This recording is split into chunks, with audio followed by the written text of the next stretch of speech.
sobre oportunidades para la prestación de servicios de salud en Perú. Este estudio fue liderado por Vanessa Vázquez, que nos acompaña, y Claudia Ortiz, a quienes agradecemos esta labor. La verdad es que muestra muy bien un panorama acerca de lo que pasa en materia de salud en Perú, y nos ofrece una oportunidad pues grande para las empresas que están interesadas en este sector, de tener una visión y de explorar las posibilidades que existen en este mercado. Así que, bueno, desde esta oficina estamos muy atentos a apoyarles en aquello que quieran investigar adicional acerca del mercado, y si quieren visitar empresas del sector, tener contacto con el sector público que maneja este sector de salud, pues también nosotros estamos disponibles. Me acompaña también Carolina Gudelo, que es la asesora de este sector aquí en Perú. Y bueno, bienvenidos todos, y los dejo con Vanessa inicialmente, quien va a hacer la presentación. Muchas gracias.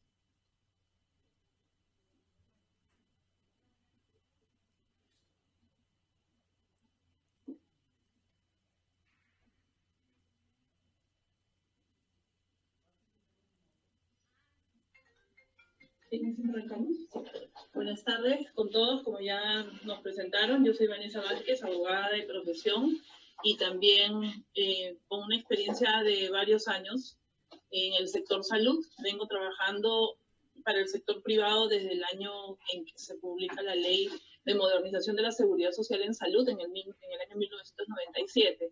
He sido gerente de algunas empresas acá en Perú, y mi especialización siempre ha estado en torno a lo que es la salud, el sistema de salud peruano y los servicios de salud que se brindan.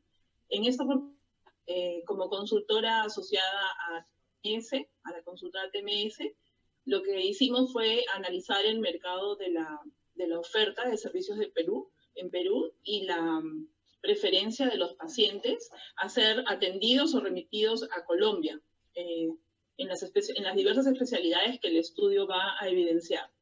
En una primera parte del estudio hemos identificado los indicadores macroeconómicos, que ya lo van a ver ahora, y finalmente vamos a dejar las conclusiones y las recomendaciones que hicimos en torno al estudio. Entonces vamos a arrancar con el análisis macroeconómico. Tenemos en la presentación un glosario de términos, que son los términos que utilizamos aquí en Perú desde una IAF, una institución administradora de fondos de aseguramiento en salud, que pueden ser públicas y privadas, ¿no? O las IPRES, por ejemplo, como son las instituciones prestadoras de servicios de salud. Y así tenemos cada uno de los términos que se van a usar dentro del desarrollo del estudio. Cualquier duda, por favor, me lo hacen saber al momento de las preguntas, o en cualquier momento si consideran. Así es. Entonces, nos vamos directamente al estudio para luego entrar a las recomendaciones y a las conclusiones. Datos macroeconómicos de Perú. Perú tiene un PBI al primer trimestre del año 2017, aún no hemos cerrado, de 2.1%. PBI acumulado a diciembre de este año se espera de 2.8%. La inflación está llegando al 2.8%, y tenemos un tipo de cambio de dólar-sol de 3.20 soles por dólar. Algunos otros datos macroeconómicos: nosotros tenemos una población de 31 millones y medio, o 31.800.000 habitantes. Acabamos de realizar hace una semana el censo nacional, un censo que no se realizaba desde muchos años. Ese número puede cambiar, los resultados los veremos a fin de año cuando el gobierno publique los resultados del mismo.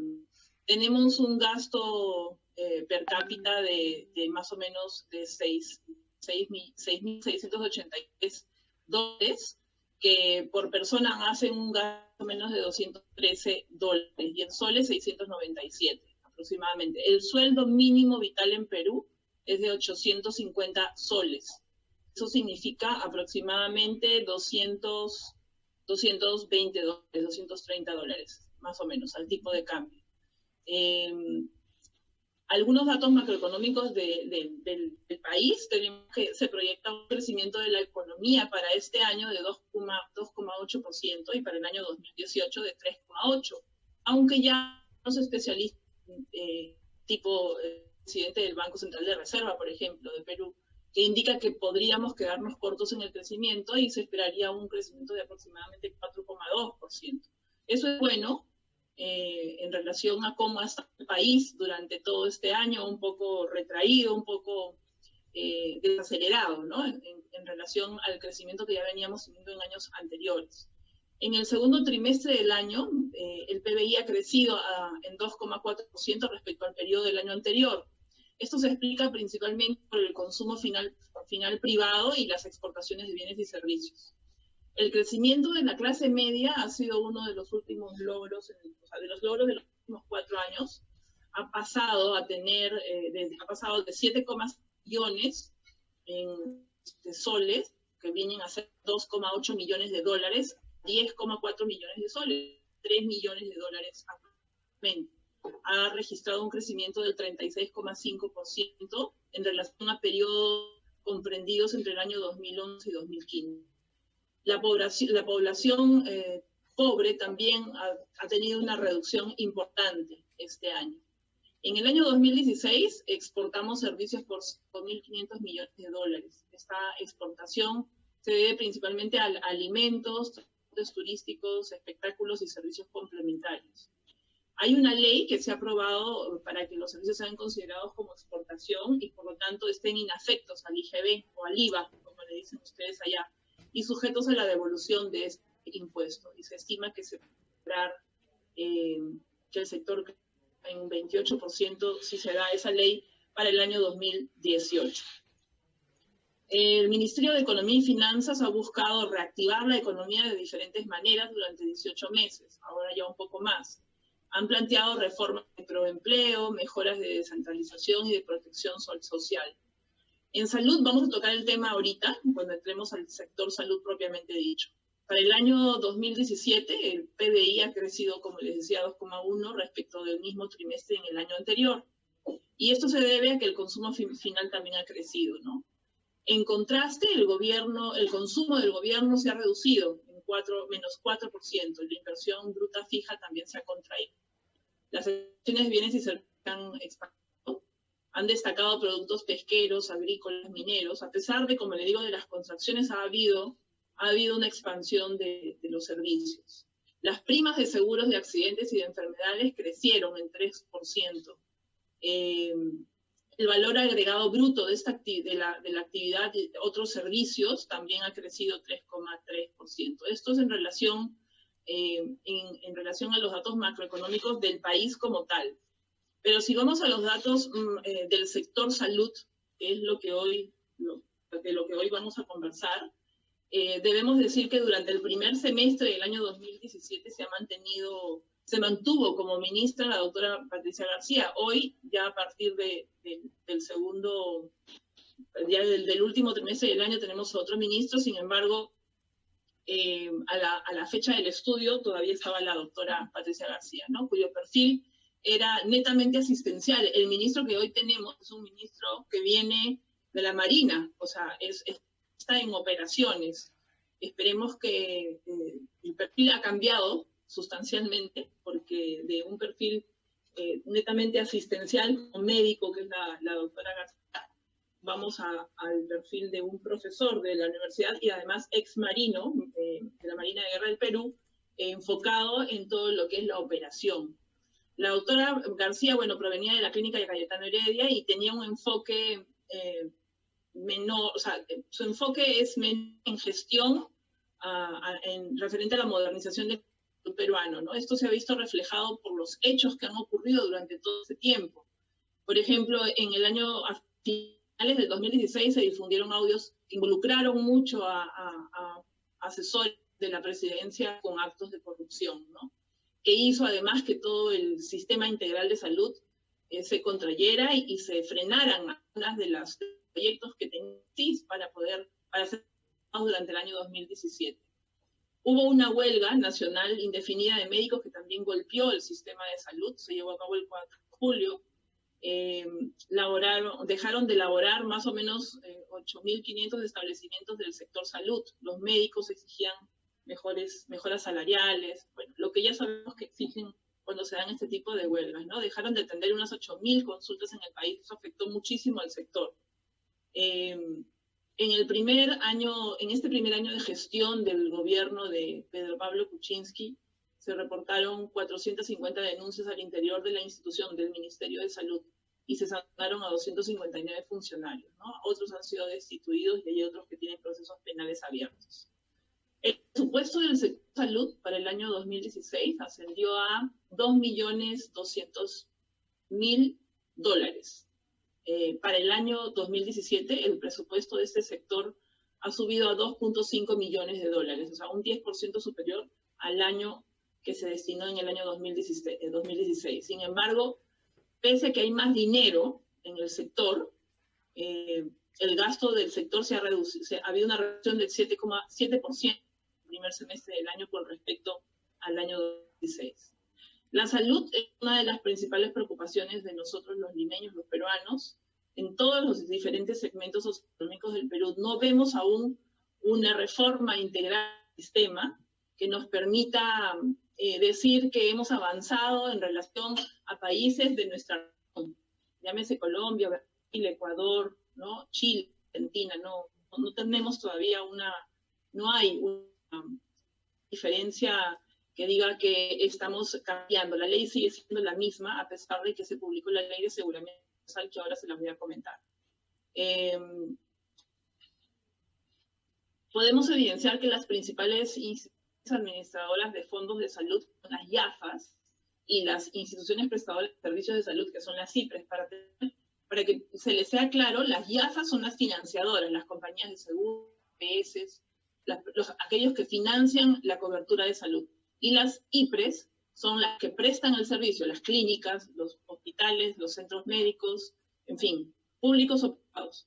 Se encuentran bajo una planificación muy escasa y básicamente centrada en una zona urbana. Todo se centra en Lima, dejando de lado algunas poblaciones importantes y también periféricas que son emergentes, ¿no? La oferta de servicios actual, como las pólizas de seguros, están orientados principalmente a sectores socioeconómicos con ingresos mayores, o sea, llámese sector socioeconómico A y B, que para Colombia podemos decir que son el segmento 5-6, 6-7, por ahí, ¿no? 5-6. Y en menor proporción, digamos, para el nivel socioeconómico C. El C es bajito para nosotros, es un nivel económico bajo. Los sectores socioeconómicos C y B conforman un segmento que por su volumen, o sea, hay mucha población, y el incremento de su ingreso familiar se ha convertido además, o sea,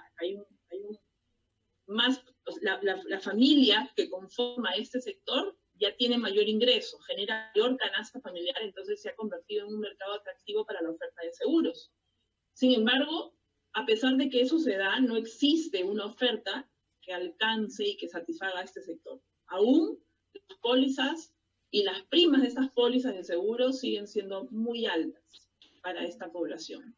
Y lo que hacen es seguir con la automedicación. Por otro lado, tenemos los largos tiempos de espera y la alta demanda ante una atención de salud.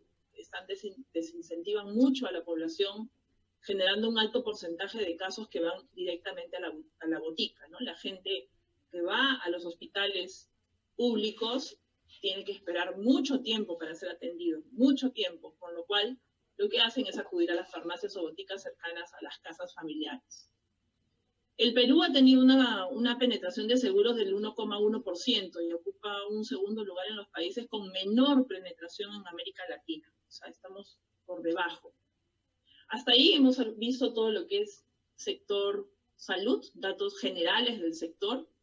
Y ahora vamos a entrar a algunos temas puntuales, como por ejemplo la Superintendencia Nacional de Salud. Cualquier inversionista, cualquier interesado en venir a Perú tiene que necesariamente conocer lo que es la Superintendencia Nacional de Salud. La Superintendencia Nacional de Salud, como su nombre lo dice, es la encargada de proteger, de defender derechos de las personas que tienen algún tipo de acceso a la salud, En este caso, 31 millones de habitantes que tiene el Perú. Estos 31 millones de habitantes están bajo la protección, la tutela de la Superintendencia Nacional de Salud, quien se encarga o tiene por finalidad promover, proteger y defender todos los derechos de las personas que tienen acceso a estos servicios.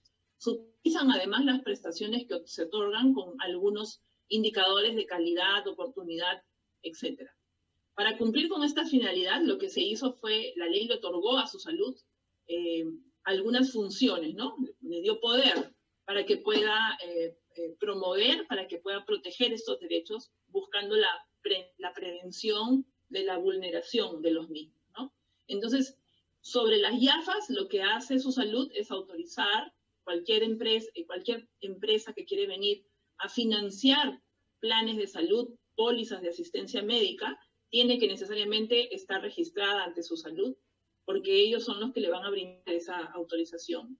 Además, regula a las IAFAS, las supervisa y también las sanciona. En el caso de las clínicas o de todo lo que es prestación médica, llámese hospitales, centros médicos, policlínicos, también su salud les otorga un registro. Tiene una opinión vinculante, les da la acreditación de la calidad, pero también lo supervisa y funciona, sean públicos o privados.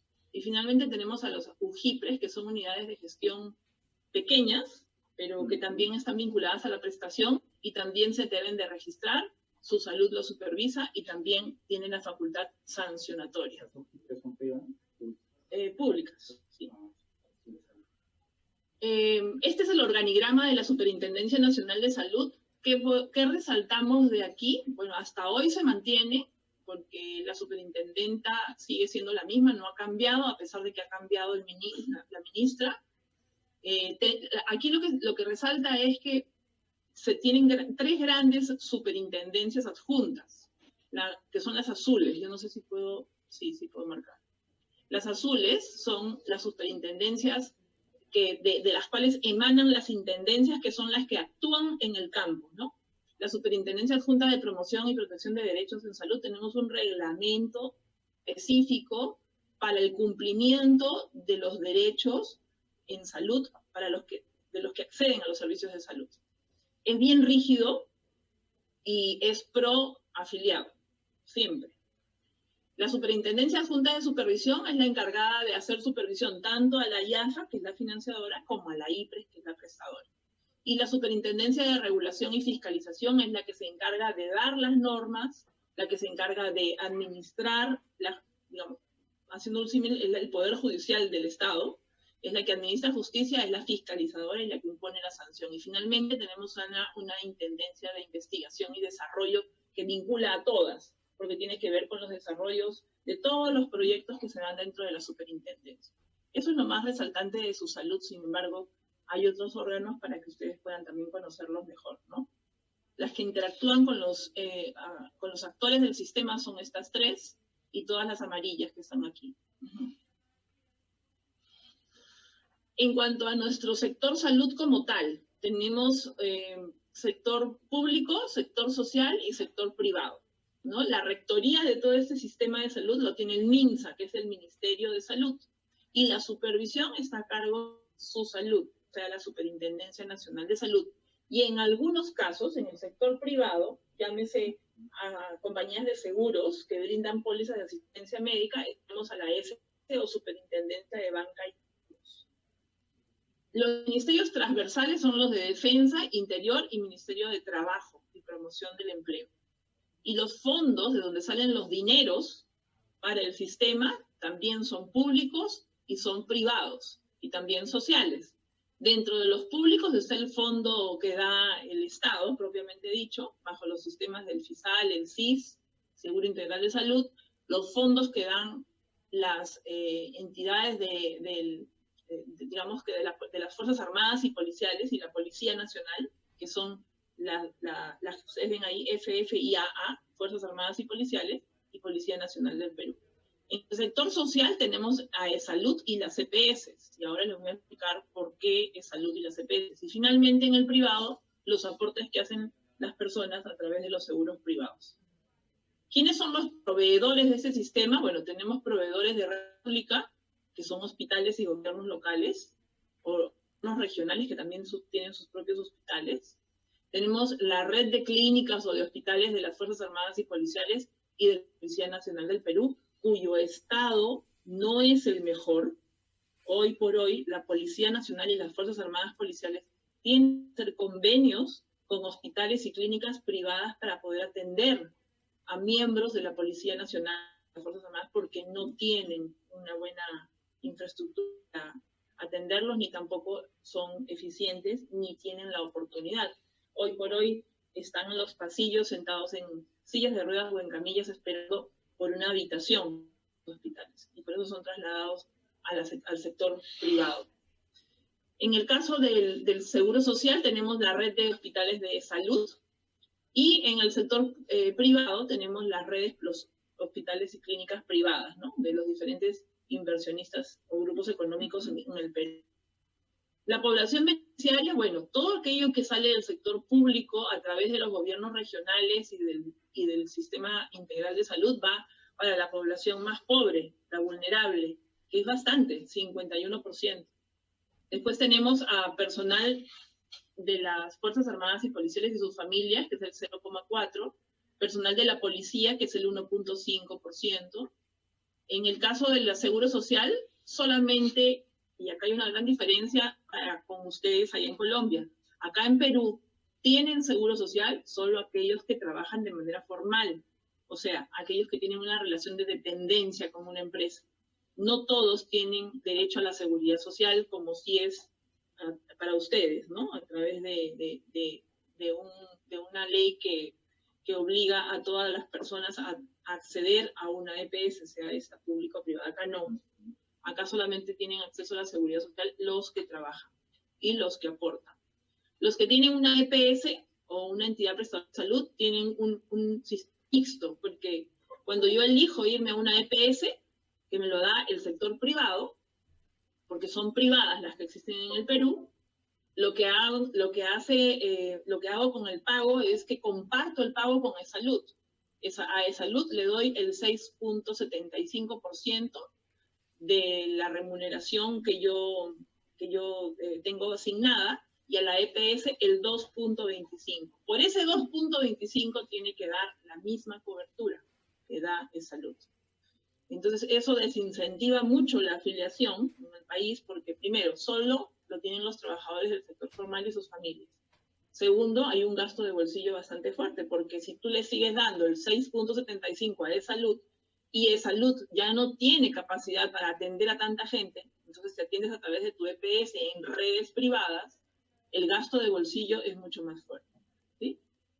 Y finalmente tenemos el sector privado. Los beneficiarios o la población beneficiaria son aquellos que pagan, y es gasto de bolsillo puro, o aquellos que tienen no tienen algún tipo de seguro, ¿no? Esto enredadito es exactamente cómo fluye y de dónde se van los dineros de los financiamientos a la prestación. Es un sistema totalmente segmentado, desarticulado, en donde el gobierno, por ejemplo, asigna el 29% de los ingresos al CIS, que representa el 6% de esos fondos, y ese CIS lo que hace es darle el dinero al MINSA y al gobierno regional para que puedan dar la cobertura de salud a los hogares y a las familias. El CIS es el Seguro Integral de Salud. Sí.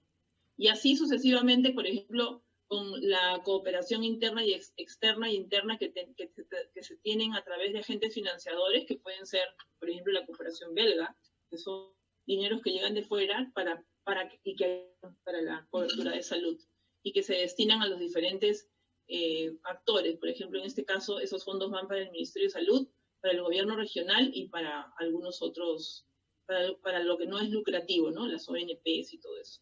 Los hogares aportan la inversión privada, tenemos también un gran porcentaje que se va a los seguros privados. Y bueno, esto es toda una articulación para que vean lo difícil que es, lo complejo que es el sector salud en Perú. O sea, no hay nada que va de la mano, no está articulado, está totalmente desarticulado. Los gastos en salud.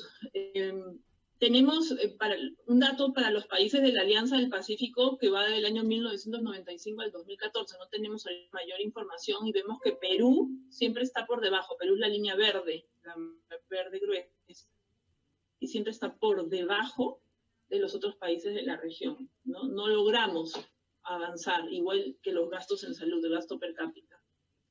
El mercado privado de salud en el Perú. ¿Quiénes son los principales actores? Bueno, tenemos actores en seguros y EPS, en clínicas, en centros médicos, en laboratorios, en planes independientes y en farmacias. Estos son más o menos algunos de los actores que figuran en el país.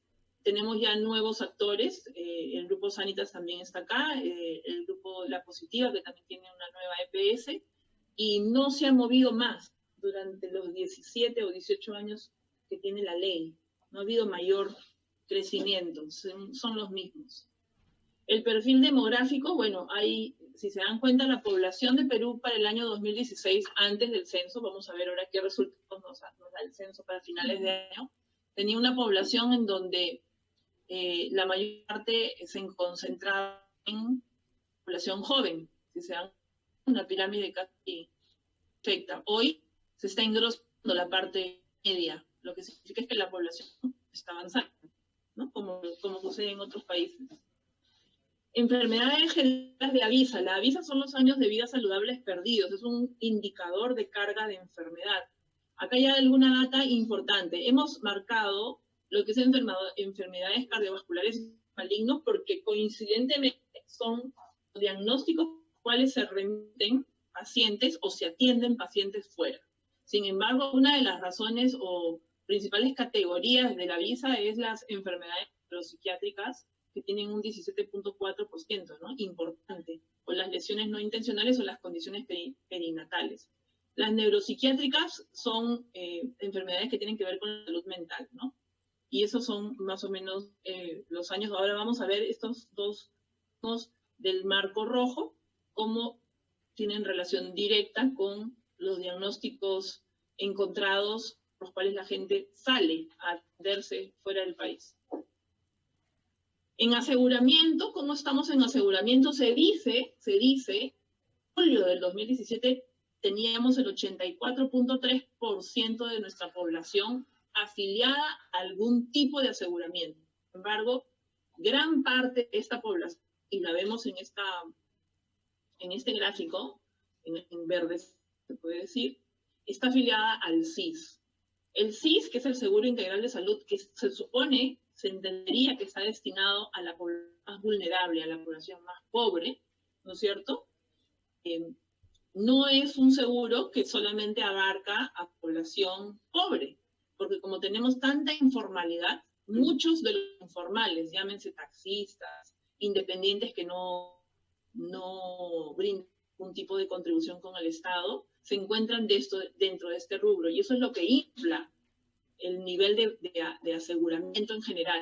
Pero si dejamos por un momento el 43%, vemos que la penetración de algún tipo de seguro es baja, ¿no? Tenemos población sin seguro, 27%, pero sin considerar el 43%, esto puede ir. Seguro tenemos un 73%, a eso le restamos lo que es PIS, y tenemos que todavía hay mucha población que no tiene seguro o el aseguramiento que tiene en privados es muy cortito, ¿no? Muy pequeño. ¿Sí? En cuanto a aseguramiento y la brecha de población asegurada por regiones, podemos decir, y este gráfico lo simboliza claramente, que toda la brecha está centrada en Lima. Lima es la localidad donde se encuentran la mayor cantidad primero de población afiliada, y luego están todas las ciudades. Esto tiene una razón de ser. Lo que pasa es que no hay infraestructura suficiente y tampoco profesionales de la salud para atender a esta población. Lo que hace toda esta gente que está en localidades distintas a la de Lima tengan que emigrar a Lima para poder ser atendidos. Y es una brecha muy grande que hasta ahora no ha logrado bajar, ¿no? Arequipa y Trujillo son las ciudades en donde más desarrollo ha habido, pero sin embargo seguimos teniendo una brecha muy, muy larga. De toda la población seguro, aquí encuentran el CIS, que les decía del CIS, 16 millones de peruanos. Esta es la distribución que tiene la población peruana, ese 84.3%, si se puede llamar así, ¿no? Tenemos en la administración pública el CIS, Saludpol, que es la población de las fuerzas policiales, o sea, policías en actividad o en retiro de todas sus familias, son 442.000 personas. Los fondos de las Fuerzas Armadas y Policiales, de la Marina, ¿no? Y otros que son menores. Tenemos a las EPS, Pacífico, Sanitas y MAFRE, que tienen, esa es información de la Superintendencia a agosto del 2017. Esos son los 4, hoy ya hay uno más, digamos, registrados ante su salud y que operan EPS en el mercado peruano. Como prepagas, tenemos a Oncosalud, dentro de otras hay productos muy chiquitas, pero las más resaltantes son las prepagas, las clínicas San Pablo y la clínica Ricardo Palma. Vamos a aclarar algo aquí. Prepagas en Perú no es lo mismo que prepagas en Colombia. Prepagas en Perú es el producto de la clínica acotado solamente a su clínica. Vale decir, una tarjeta por la cual te puedes atender en la clínica San Pablo con el producto de la clínica San Pablo. Pero esa tarjeta no me da opción a irme a otra clínica, solamente a la clínica San Pablo o clínicas de su. Igual sucede en la Ricardo. La Ricardo no tiene más población, ha habido un poco más, ha habido un incentivo y eso se debe un poco a la desaceleración de la economía y a la alternativa que busca la gente que sale de las EPS porque pierde su condición de trabajador dependiente, o sea, lo cesa. Y no sabe qué hacer porque pierde el seguro, lo pierde. Como aporte a la seguridad social, entonces se va a buscar una alternativa y se afilia a la prepaga. La prepaga es el producto de la clínica. Busca la gente una alternativa y mucho más barata que tener un EPS. Por eso será que en agosto a la fecha, en 2 meses, se ha acelerado la venta de los planes de las clínicas. Y las clínicas lo ven como una oportunidad, tanto así que hay algunas clínicas o grupos que ya están pensando sacar sus productos. Pero como lo he acotado siempre a la. Tenemos. En esta una EPS puede ser atendido en esas clínicas. Sí, porque esas clínicas son parte de la red que tienen las EPS. Sí. Pero no al contrario. Entonces, autoseguros son aquellos productos administrados por las propias empresas. En este caso tenemos, por ejemplo, FESUNAT tiene un fondo, SUNAT, o decir la TIAN allá, tiene un fondo propio. El Banco Central de Reserva de Perú tiene un fondo propio. Petroperú tiene un fondo propio, que es muy interesante, pero es muy costoso, y no quieren migrar a ningún tipo de, porque tienen beneficios que ninguna de las otras IAFAs le cubre. Entonces, y además población mayor, que tiene temor de salir porque se queda sin cobertura. Y tenemos las empresas de seguros, ¿no? Que brindan no solo pólizas de asistencia médica, son números de afiliados en pólizas de asistencia médica, sino también brindan otro tipo de coberturas o de riesgos generales. ¿Cómo es la demanda de los servicios de salud en el Perú? Cuando alguien tiene algún síntoma o enfermedad, digamos que es el 57% de la población, ¿qué hace? El 54% busca una atención médica y el 46% de ese 57% no busca.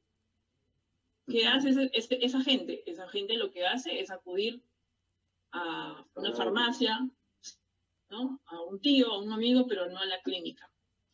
Entonces tenemos que de salud busca atención el 63%, pero el 30% no busca porque pierde su tiempo, las largas colas, entonces no va. En salud y EPS el 71% va porque la EPS es más eficiente, porque son clínicas privadas, pero el 29% no va porque tienen el aporte del copago. Muchas veces un freno es el copago o el deducible que tienen que pagar para acceder a los servicios. En el CIS el 53% va y el 47% no. En los privados el 60% va, el 40% es prevención, no lo usa. Y así hay otros, ¿no? Sin embargo, de esto podemos ver el lugar donde va la gente cuando hay una demanda de atención. En primer lugar está la botica o la farmacia. Y finalmente los otros, ¿no? Y eso es porque es mucho más cómodo, porque está en la esquina y porque no tienen los suficientes recursos para poder acceder a algún tipo de servicio. Y va de la mano con la población que no tiene algún tipo de seguro, ¿no? La demanda de la atención, tenemos como, o sea, los pacientes que son seguros privados se puede decir que están muy satisfechos, ¿no? Satisfechos con el servicio médico recibido en consulta externa, por ejemplo, ¿no? Y los que no están satisfechos son aquellos, o los que están satisfechos con el servicio no médico, o sea, con la administración, también están los sectores, población que no está, que le es indiferente. En otros estudios que hemos hecho, hemos podido darnos cuenta que la gente que acude a servicios de salud, llámese privados, públicos, se quejan mucho del trayecto que tiene que tomar para llegar al hospital. Vamos a hablar de un público que es muy largo, por el tráfico limeño, probablemente dicho. El tiempo que tiene que esperar entre que llegó a la cita y es atendido, que es otro tiempo muy largo, y de ahí el tiempo que le dedica el médico a la atención. Sin embargo, cuando sale, la queja que presenta no es contra el médico, sino contra todo el resto, ¿no? La administración, la admisión, dependiendo del servicio que haya acudido, pero no por el médico. Eso quiere decir que el médico siempre lo tienen como más protegido, o sea, no dejan de la atención del médico, salvo que ésta sea mayor o tenga alguna vulneración de los derechos de las personas, ¿no? En cuanto a ingresos y gastos del sector salud y dividido por sectores socioeconómicos, el A va a ser el 6, y así vamos a ir hacia abajo, 6, 5, 4, ¿no? Tenemos que para el grupo 5, que es cuidado de la salud, y esta es una información pública, el gasto es en el nivel socioeconómico A de 609 soles, mientras que en el C, vamos a hablar del C2, el C1, 133 soles, el gasto. Y el ingreso promedio familiar en el sector A es de 14.000 soles, mientras que en el sector C puede ser entre 4.000 y 3.000, ¿no? Hay una diferencia. Si nos vamos a uno más bajo, podemos llegar hasta 2.000 soles. O sea, el gasto siempre sigue siendo bastante. Afiliación a algunos financiadores importantes, bueno, lo lleva siempre Salud. Salud tiene, si se dan cuenta, Salud, que es el seguro social de Perú, en sector socioeconómico A tiene el 58.4 y va bajando porque, claro, la mayor población empleada, dependiente de alguna empresa, está en estos niveles socioeconómicos. Los de abajo no. Y por el contrario, cuando hablamos del seguro integral de salud, que es el seguro que les decía para la población pobre o más vulnerable, nos damos cuenta que los sectores económicos, socioeconómicos C, D y E son los que más población tienen afiliada, ¿no? Ahí más o menos pueden ver cómo está distribuida la afiliación a financiadores, por los afiliados.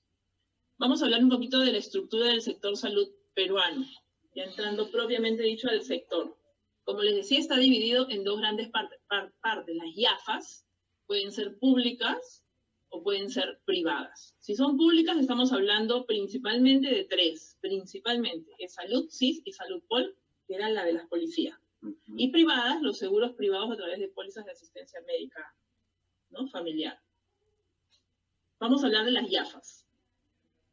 Del estudio que recogimos, hemos entrevistado a profundidad, nos hemos reunido con personas de Pacífico, RIMAC, MAPRE, La Positiva y Salud POL, que son los que tienen alguna información relevante y que además tienen pólizas de asistencia médica con cobertura en el extranjero. Pacífico es una empresa, una aseguradora que forma parte del grupo Credicor, uno de los más bajos o del holding financiero más grande de Perú. Forma parte del grupo económico chileno Banmédica. Banmédica, que en Colombia es Colmédica, es dueña del 50% de Pacífico, que vale decir, y se encarga de la prestación de las clínicas que se denominan Grupo Sana. Tiene en Colombia, Chile y Perú, y le dan la solidez y el respaldo en salud que la población muchas veces busca, ¿no? ¿A quiénes está dirigido? A los niveles socioeconómicos A, B y C.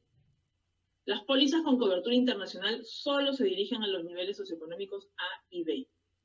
Factura, la data que hemos conseguido es el año 2015, pero no ha habido mayor variación, ha facturado en el año 2015 38.2 millones de dólares, ¿no? Pacífico EPS, Pacífico Seguros y Reaseguros. Y el crecimiento de un año a otro, más o menos está en 15%. ¿Tiene redes? Cuando hablamos de redes de clínicas a nivel nacional. Sí, tiene una red de 54 clínicas a nivel nacional, 42 en Lima y 12 en provincias. El 30% de los asegurados, de su población asegurada, se atiende en la red sana, que es la red propia, conformada por las clínicas El Golf, San Felipe, San Borja, no recuerdo si otra más, ¿no? ¿Cómo da la cobertura de salud Pacífico en el exterior? Aquí no podemos hablar mucho de remisión, porque Pacífico no remite pacientes al extranjero. Se atienden en el extranjero aquellos pacientes cuyas coberturas así se lo permiten. Si yo compro una póliza tiene cobertura en el exterior, me puedo atender. Entonces, Pacífico Seguros sí hace remisión de pacientes en su mayoría por un tratamiento oncológico cuando su póliza se lo permite, ¿no? El mayor porcentaje ha sido por cáncer del cerebro, el segundo por cáncer de mama. Como les digo, esta es información recogida directamente con entrevistas a profundidad por diversos funcionarios de la empresa. El 91% de sus pacientes que se remiten al exterior han decidido ir a los Estados Unidos. Aquí las clínicas tienen un área de comunicación internacional en la que escriben sobre los diferentes síntomas o enfermedades que se mencionan, ¿no? Y son las mejores del país para atenderse. O sea, convenio con establecimientos directos. Pacífico tiene convenio con Chile en la Clínica Santa María porque es del grupo Banmédica, y en Colombia con la Clínica El Country porque es grupo Banmédica, pero a excepción porque las compañías de seguros no tienen convenios directos con clínicas así como lo tiene Pacífico. Ellos trabajan, una característica importante es que Pacífico trabaja con un operador internacional que se llama Olympus para la remisión de pacientes. Pacífico le entrega el paciente a Olympus y Olympus se encarga de ver a dónde lo atiende. Esa es la forma como trabaja esta compañía. El contacto que hace Olympus es con clínicas de todo el mundo. Por lo general demoran una semana en hacer todas las operaciones necesarias para la atención en el extranjero, no demoran más. Estos son algunos de los productos que tienen cobertura en el extranjero. Como les digo, remiten pacientes porque el producto que adquirió el paciente tiene cobertura en el extranjero. Muy raro, creo que no hemos recogido ningún caso de que haya tenido que remitir porque la atención no se encuentra aquí en Perú y lo tiene que hacer, no lo ha hecho. Simplemente si no tienen cobertura, no, tienen que ir al sector público o a donde encuentren. O pagárselo. O pagárselo por su cuenta. Sí. Entonces, tiene productos como Oncológico Internacional, Seguro para Enfermedades Graves, y dos productos que son el Medivía Nacional y el Medivía Internacional. Estos son los números de afiliados, tienen 39.000 afiliados de toda la población que tenemos en el sector privado, solamente 39.000 o casi 40.000 tienen cobertura en el extranjero. Y los valores de cobertura o los beneficios máximos por personas están aquí. En el Medivida Nacional son 2,9 millones de dólares por persona, por año, por enfermedad. Y en el Medivida Internacional, 4 millones. 4 millones de soles, o de dólares, perdón. Si vemos los afiliados, los 39.000 o casi 40.000 afiliados que tiene Pacífico, dividido por sus 4 productos con cobertura en el extranjero, vamos a ver que el oncológico, el Medivía Nacional, que es el producto de menor prima, se lleva los 16, el mayor número de afiliados del grupo, ¿no? Seguido por el Medivía Internacional, que es de cobertura en el extranjero. Seguimos. Rápidamente RIMAC, entonces RIMAC igual, es otra aseguradora que forma parte del grupo BRECA, también va al sector socioeconómico A, B y C. La facturación que tienen es similar a la de Pacífico, van por ahí, son las dos grandes del mercado. No ha crecido, en este caso, a diferencia de Pacífico, ha decrecido 5%, de información obtenida de la propia base de ellos mismos, y cuentan con 31 clínicas afiliadas a nivel nacional, 22 en Lima y 9 en provincias. Tienen menor red, digamos, ¿no? Ellos también tienen convenios con establecimientos y con operadores, trabajan con un operador internacional que es Asiscar. No tienen tampoco vínculo directo con clínicas, no, todo lo hacen a través del operador internacional y estos son sus productos con cobertura en el extranjero. Tienen 2 clínicas, la internacional de San Borja y la internacional del centro de Lima, clínica internacional, y tienen centros médicos de atención primaria. Antecedentes, tenemos otra empresa que tenemos a Mafre, que es también es otra de las aseguradoras que tiene productos de asistencia en el exterior, sin embargo, son los menos, no tienen muchos afiliados. También se dirigen a los segmentos A, B, C, pero también llegan al D, con productos de asistencia médica. Facturan menos que las otras compañías, es más pequeña, tienen red de 37 clínicas a nivel nacional, y uno de los planes de seguros que tienen el de asistencia médica internacional previsor, que es con el cual brindan cobertura en el extranjero. Thank you. ¿Perdón? Mafre. Mafre. Es un grupo español. Español. Sí. El seguro previsor, que es el que tiene cobertura en el extranjero, trabaja con un operador internacional. Como se dan cuenta, todas trabajan con un operador internacional. No tienen más que 500 afiliados, o sea, no tienen mucho, de los cuales 2 o 3 personas han ido al extranjero durante el año 2016. Esta es la información que tenemos de Mafre. La posición igual se dirige a un segmento ABC. La facturación que tienen es menor a la de las 3 anteriores. Tienen 3 sociales con 120 clínicas afiliadas a nivel nacional, tienen la mayor red del país, pero por una razón, son los que tienen mayor población de SOAT vendido, tienen más o menos 4 millones de SOAT, son el seguro obligatorio de accidentes de tránsito. Entonces los obligan a tener, digamos, cobertura más amplia que el resto a nivel nacional. ¿Tiene productos de salud que ofrecen cobertura en el extranjero? Sí, pero muy pocos. Y remisiones han hecho poquísimas, 2. Trabajan con operadores internacionales también, y el 99.9% de todas las remisiones o coberturas lo han hecho en Estados Unidos. No ha hecho en otros, ¿no? Por ejemplo, gastrointestinal para Brasil, pero la mayoría es en Estados Unidos. Estos son los productos que tienen en general. Ahora nos vamos a las IPRES. Cuando hablo de las IPRES hablamos de los productos prepagos. Recuerdan que les dije que habían clínicas que tenían productos propios. Bueno, estos son. La clínica cuenta con una prepaga, creo que es la primera prepaga que tuvo el país, y va dirigida a los MPC. Está en pleno crecimiento, tiene una muy buena facturación y sigue creciendo. Este último semestre del año va a crecer más, ya les comenté. La clínica Ricardo Palma tiene convenio con el Baptist Hospital, sin embargo, en los últimos 15 años solo ha derivado 2 pacientes a Estados Unidos, ¿no? Ya se han hecho alianzas con clínicas del Perú, pero la derivación termina siendo muy poca. Los diagnósticos son cardiología, cirugía y oncología.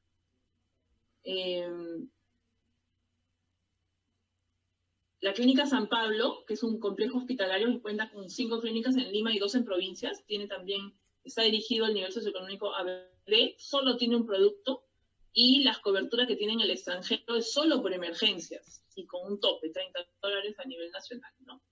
Aún afuera. La Universidad Peruana Cayetano Heredia no ha realizado ninguna remisión de pacientes, ninguna, pero si tuviera que hacerlo, comenta que los países más comunes para la remisión serían Chile, Estados Unidos, Brasil. Colombia no estaría figurando debido o sea, habría que ver cómo se puede promocionar más eso. El Jockey Salud tampoco tiene remisiones. El Jockey Salud tiene un producto muy chiquitito, de cobertura muy pequeña, local, y no tiene pacientes remitidos ni tampoco con coberturas en el extranjero.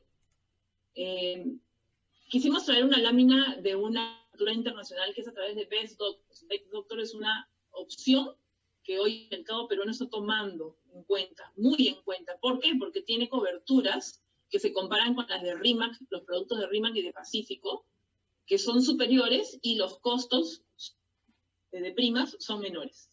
Entonces, también es importante tener en cuenta que ha entrado una compañía, varias compañías, pero Best Doctors está como que llevando la delantera. SaludPol, encontramos en SaludPol que los principales diagnósticos que ellos han remitido, bueno, SaludPol ha remitido pacientes que son a la Policía Nacional del Perú, pacientes que han sido víctimas de ataques, ¿no? Ya sea terroristas o de actividad propiamente dicha. Han remitido pacientes de cirugía cardíaca, traumatología y neurocirugía. En los últimos 12 meses, en el último año, han tenido 5 casos de remisión que han sumado más o menos $1 millón, ¿no? Por 5 casos menos aprobados. Los países a los que generalmente van son a Cuba, porque tienen un trato directo con la Oficina Comercial de Cuba acá en Perú. Importante datos. Sirven de facilitadores para poder llevar al país de allá.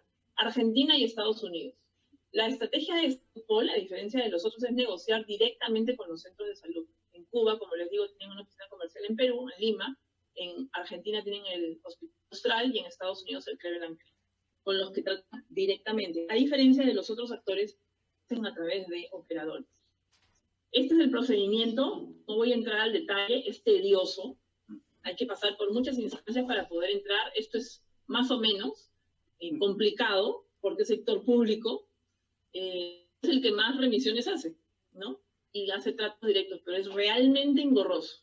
No voy a entrar a explicarlos, pero si alguien tiene interés en conocerlo a profundidad, podemos tener una explicación particular, ¿no? Cuando hablamos ya del final del estudio de los tamaños de mercado de los asegurados, vemos que los asegurados que precertificaron en el extranjero para el primer semestre del año son poquísimos, ¿no? Son 152. El mercado es muy pequeñito, muy pequeñito. Las atenciones precertificadas han sido de 399 en total. O sea, no... Si hablábamos, si retrocedemos a un Perú de hace 20 años, podríamos decir que la cifra sería distinta, porque teníamos un e-salud o un centro, por ejemplo, de cardiología, como es el INCO, que no existía. Entonces, todos los pacientes de cardiología tenían que ser remitidos al exterior. Hoy ya no. Hoy Perú más bien es un referente para traer pacientes aquí. ¿Sí? 10 minutos, listo, estoy corriendo. Estos son los números de asegurados atendidos por especialidad en el extranjero. 152 por derecho de cobertura. Le recalco que es por derecho de cobertura, no por remisión propiamente dicho, ¿ok? El número de asegurados remitidos para el CIS es 49. El número de asegurados que ha remitido e-salud en el año, en el periodo 2014 al 2016, 2 años, y esos son los diagnósticos, son 89. Y SaludPol, los casos que le comenté, están aquí, ¿no? Son en realidad 5 aprobados y el resto por aprobar, pero suman los 2 millones de soles aproximadamente, 2.700.000 soles aproximadamente. Hemos hecho entrevistas a profundidad y al primer semestre del año 2017 los pacientes atendidos en el exterior son solamente 481. Privados son del 70% y 30% público. Y esta es la distribución más o menos de las 481 personas. Nos vamos rápidamente a las conclusiones.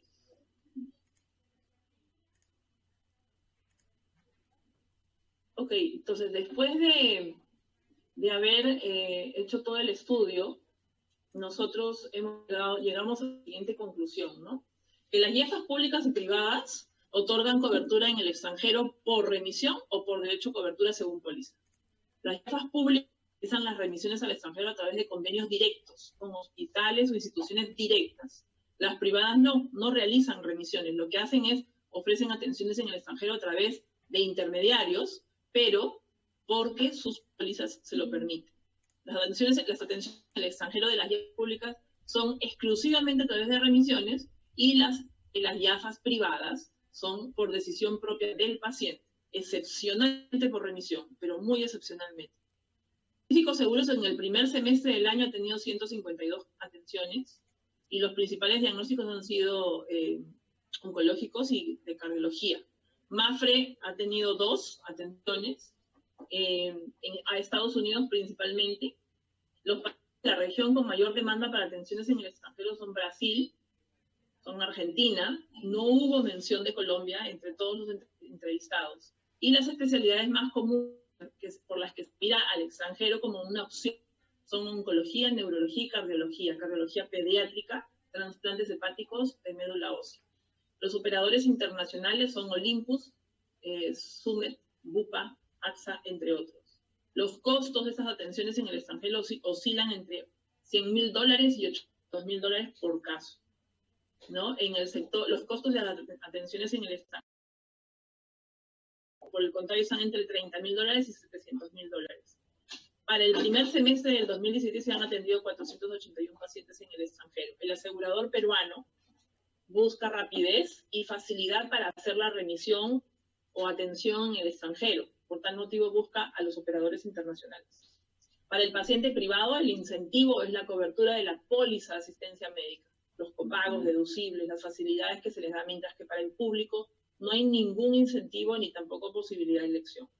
El tiempo de espera en el sector público puede ser entre 1 y 6 meses, con todo lo engorroso que vieron ahí del proceso, y el tiempo de espera para el sector privado es de 7 días. Algunas recomendaciones. Tomando en cuenta todos los resultados de las entrevistas que hemos tenido a profundidad, nosotros nos permitimos recomendar que ProColombia desarrolle una estrategia de imagen corporativa de salud de las instituciones de salud interesadas, ¿no? Con el objetivo de promocionar el sistema de salud colombiano, que tiene grandes fortalezas y que lo he podido conocer bastante de cerca, ¿no? La seguridad del paciente, por ejemplo, que Perú todavía no ha desarrollado, sin que Colombia sea un país con una muy buena opción para nosotros. Es un país cercano, es un país muy afín y es un país que tiene bajo costo en comparación a los costos de Perú. Si retrocedemos 10 años atrás, los costos peruanos quizás podían ser muy más bajos, pero hoy han encarecido y Colombia es una muy buena opción. Podríamos identificar los nichos de oportunidad donde podría ingresar Colombia, tales como, por ejemplo, especialidades mucho más remitidas a la oncología, la cardiología pediátrica, los trasplantes, para que pueda ser, para poder desarrollar una estrategia realmente competitiva. Podríamos identificar o implementar un plan de alianzas con actores públicos. Ojo, el público como Salud sí tiene interés, pero tendríamos que tener un acercamiento directo, ¿no? Para poder ver cómo se maneja el paciente, ya sea con operadores internacionales o directamente. Podrían buscar socios estratégicos a nivel de clínicas y médicos en el Perú. Cuando hablamos de médicos, ponemos énfasis en que es el médico finalmente el que decide, y el que pueda direccionar al paciente a llevar un tratamiento en el extranjero, ¿no? Para las especialidades y tratamientos en los que radica la mayor fortaleza de Colombia y Perú, se requiere hacer un estudio, un análisis, poder hacer esas sinergias. Hay que desarrollar e implementar un plan de acción para llegar a los médicos tratantes, lo que les decía, ¿no? A través de médicos referentes, universidades, juntas médicas, con la intervención de médicos colombianos. Hoy por hoy Perú ya realiza muy poco, un bajo nivel, pero realiza juntas médicas. Ese modelo que ustedes tienen allá puede ser repetido aquí en Perú, pero teniendo, digamos, conexión directa con las clínicas y con los médicos tratantes, ¿no? Finalmente, el beneficiado va a ser el paciente y también la aseguradora, porque podríamos hablar de costos menores para la atención. Esas son más o menos las recomendaciones generales, y si finalmente tienen alguna pregunta, me la envían por correo y yo se las resuelvo en la brevedad. Yo tengo una pregunta. Estas prestaciones de servicios que son activas, por ejemplo, en Colombia se hacen chequeos médicos anuales a ejecutivos o a funcionarios, donde integran totalmente los servicios en un solo día para prevenir, sobre todo, que me parece que esa puede ser también una posibilidad de pacientes peruanos vayan a Colombia a hacer los chequeos médicos durante un día, conozcan Bogotá y vuelvan o conozcan Cali y vuelvan a su país de origen. Las únicas que dan esa cobertura de prevención por ley son las EPS. Estamos hablando de 850.000 afiliados más o menos a las EPS, en donde pasan chequeo preventivo anual, una vez al año, y los exámenes dependiendo de la edad, ¿no? Hay todo un cuadro de exámenes que se toman dependiendo de la edad. El gasto, lamentablemente debo decir que porque la prevención es costosa, ¿no? A la larga tienes buenos resultados, es costosa. Entonces, las aseguradoras, las IAFA, cuando hacen prevención, lo hacen en establecimientos de menor, no necesariamente de mejor calidad. ¿Por qué? Por el valor del mismo, ¿no? Tendríamos que explorar a ver si estarían interesados en hacer ese chequeo ya, de repente para los autos ejecutivos, pero estás hablando de una masa menor, ¿no? Dentro de los 850.000 afiliados. Sí. Ok, muchas gracias, Vanessa. Bueno, pues eso era lo que queríamos contarle aquí desde la oficina comercial en Perú. Estamos dispuestos a resolver dudas, preguntas. Por favor, nos las hacen llegar y por correo con mucho gusto las responderemos. Vamos a colgar esta presentación en la página web de ProColombia, en la parte de memorias, y también en los próximos días estará disponible la presentación como tal. Bueno, mi nombre es Alberto Lora y con mucho gusto, yo soy el director aquí en ProColombia Perú. Con mucho gusto estoy dispuesto a colaborar en todo lo que ustedes requieran. Así que muchas gracias y buenas tardes. Gracias.